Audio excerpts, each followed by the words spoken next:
Appreciate that preview. And, you know, guys, I've had lots of Domino's pizza in my life. Me too. Delivery, pickup, etc.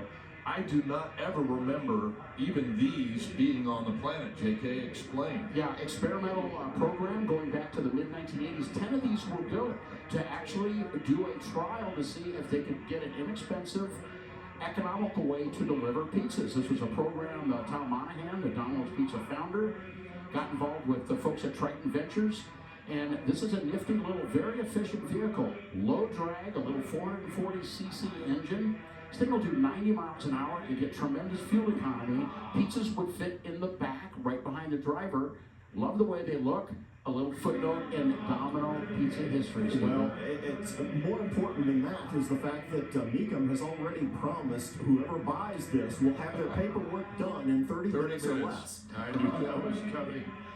Bill, you're the pizza delivery expert among the crew here, right? Yeah. What do you think? We had 66 Ford Broncos, which were a little less aerodynamic than this. This looks like they kind of borrowed the chassis from an Everglades airboat with that rear thing. But you know, with that pilot program, I think they actually used these for a time. They gave it a try. They just sold it on the telephone for $32,000. Wow.